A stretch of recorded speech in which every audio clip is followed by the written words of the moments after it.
Good morning and welcome to the press conference for the 2016 STS annual meeting. I'm Dr. Robin Cohen from the Keck USC School of Medicine in Los Angeles. The next paper to be presented is entitled Operative Risk for Major Lung Resection Increases at Extremes of Body Mass Index Analysis of the STS General Thoracic Surgery Database. It'll be presented by Dr. Trevor Williams from the University of Chicago. Good morning. I'm pleased to present our work. The prevalence of obesity in the United States has been increasing for decades, with greater than 70% of people now being categorized as overweight and obese. The number of medical comorbidities increases with increasing BMI, and these may negatively affect surgical outcomes. The literature states that increasing obesity is associated with increased case complexity as well as increase in time of the operation. Reports analyzing the outcomes after lung resection in obese patients are not consistent, and this may have to do with the fact that a lot of data sets are analyzed, splitting patients' BMI simply into high and low, and not making a more granular look at different categories. More importantly, the effect of being underweight has rarely been studied specifically. A study from our institution recently identified being underweight as an important independent risk factor for risk of pulmonary complications after lung resection surgery. It is likely that a complex relationship exists between BMI and outcomes after lung resection. Given these concerns, we asked the question, queried the STS national database to assess the relationship between the extremes of body mass index and outcomes after lung resection for non-small cell cancer.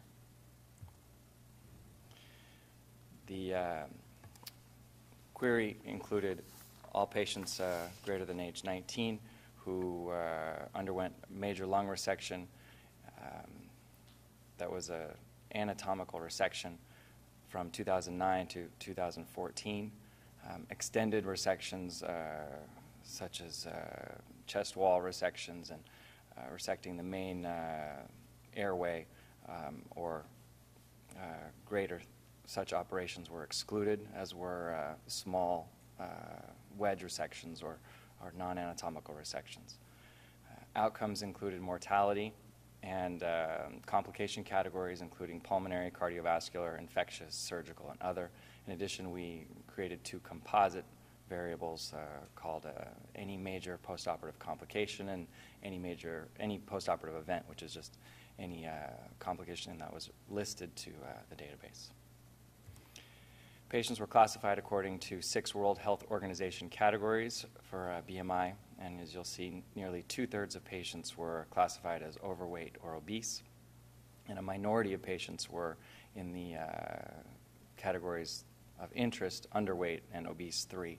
But given the large data set of greater than 41,000 patients, each of these categories actually had between 1,000 and 2,000 patients in them.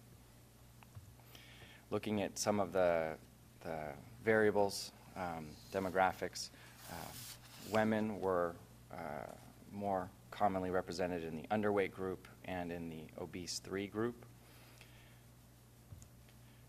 The prevalence of medical comorbidities increased with increasing BMI, notably coronary artery disease, diabetes, and hypertension was more common as BMI increased.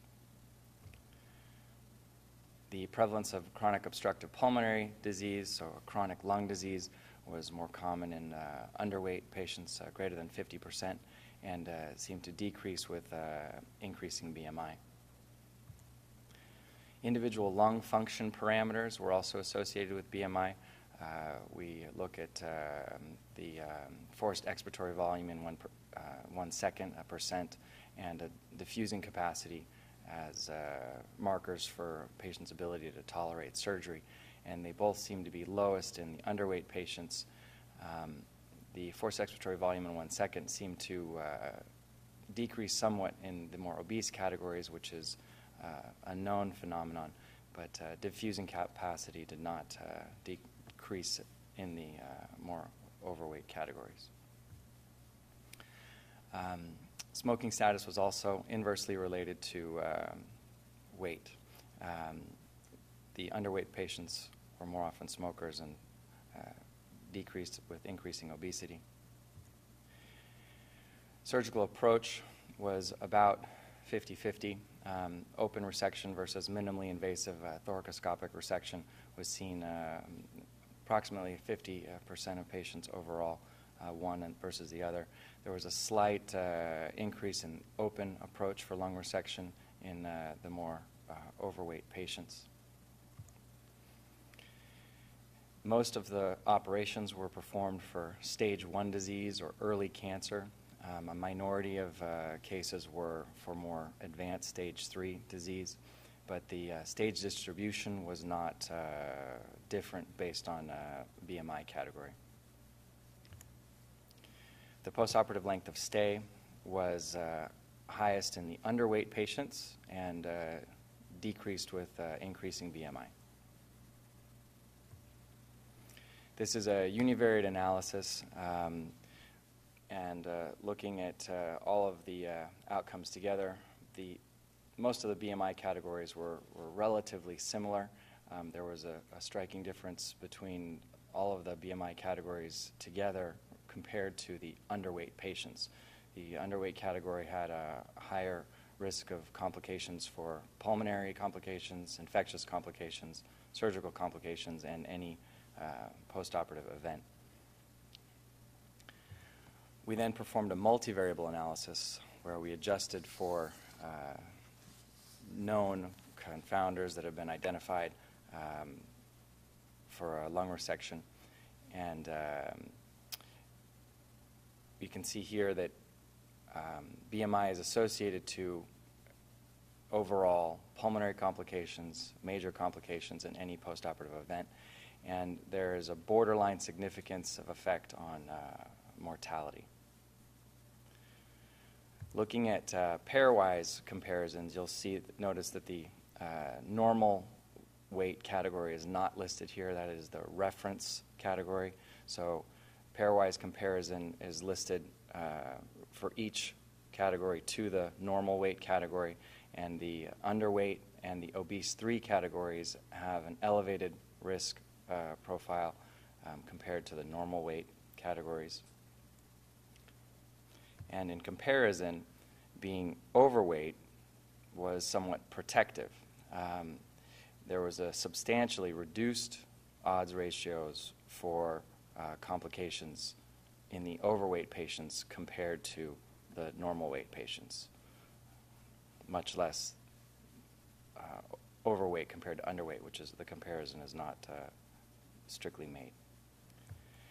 The complex relationship between pulmonary complications and body mass index is illustrated here. The circles represent the size of each patient group, and the bars are the interquartile range, or the 25% and 75% ranges. The predicted risk was highest among the underweight patients and decreased with increasing BMI, and there's an apparent slight increase in risk in the highest BMI category. Interestingly, this graph mirrors a graph from a study published in our institution examining pulmonary complication risk according to BMI category that we recently published. So in summary, pulmonary complications are more common at the extremes of BMI and are decreased in overweight and moderately obese patients. Underweight status is associated with an increase in risk in several complication categories. Overweight and moderate obesity status is associated with a decrease in risk in several complication categories. Outcomes of lung resection surgery have a complex relationship with BMI. Being overweight or moderately obese appears to present no increased risk and may be somewhat protective. Importantly, underweight patients are at a substantially increased risk. In contrast, patients who are sarcopenic, meaning low body muscle mass, and obese may be at the highest risk of complications, but we cannot easily identify these patients by routine clinical testing. So BMI may not be the best metric to assess risk. Further research is needed to assess nutritional and morphometric parameters to identify predictors of risk after lung resection surgery. Thank you.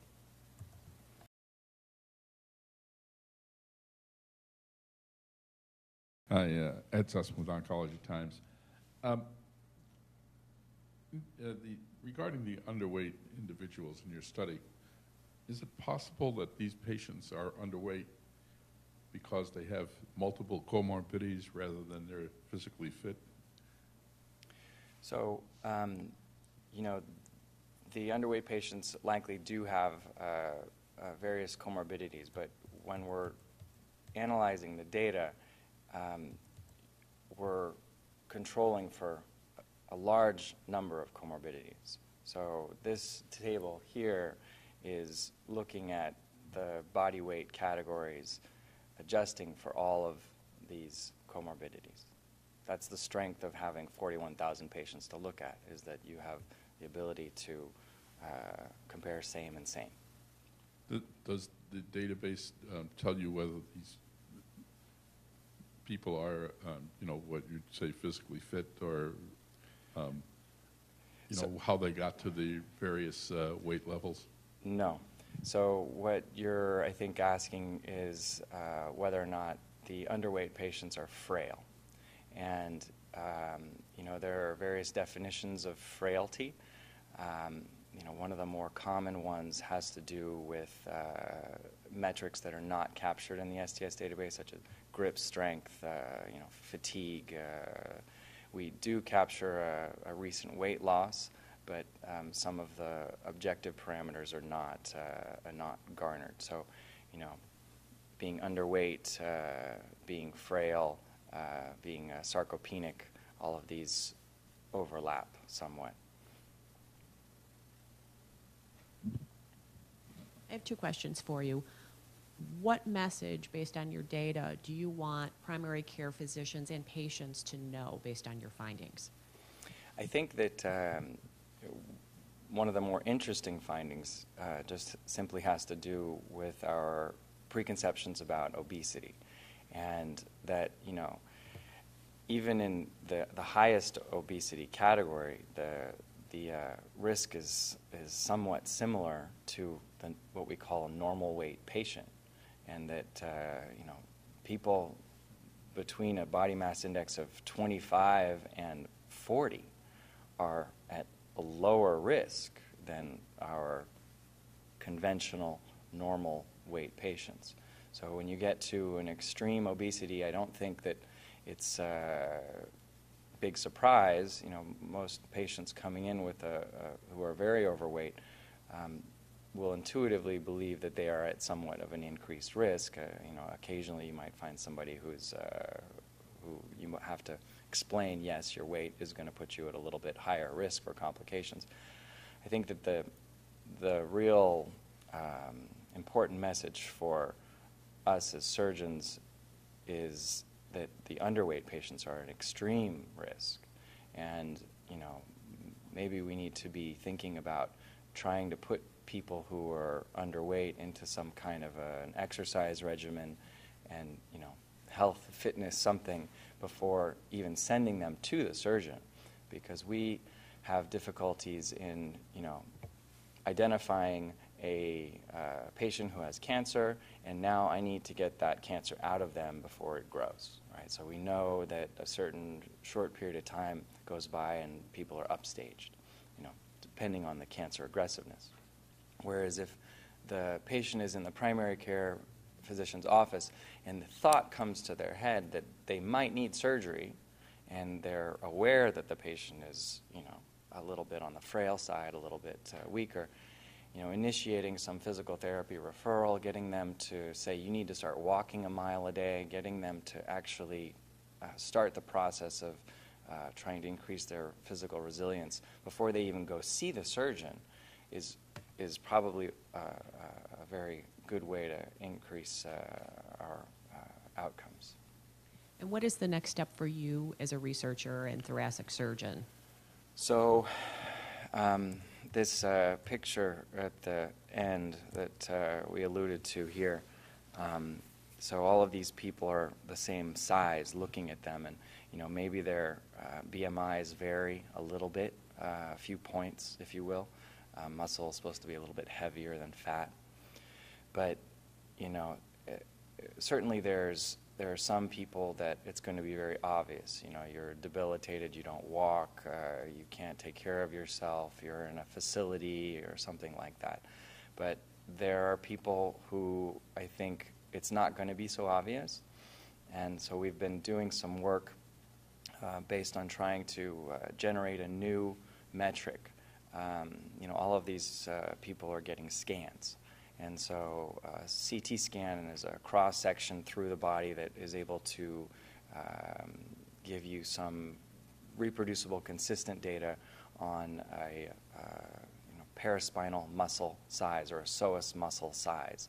And the size of the muscle compared to the size of the patient and the fatty infiltration of that muscle, meaning sarcopenic muscle, is correlated with outcomes. So I think that in the future we're going to have some imaging-guided metric that's going to be related to lean muscle mass that will help us in our risk assessment.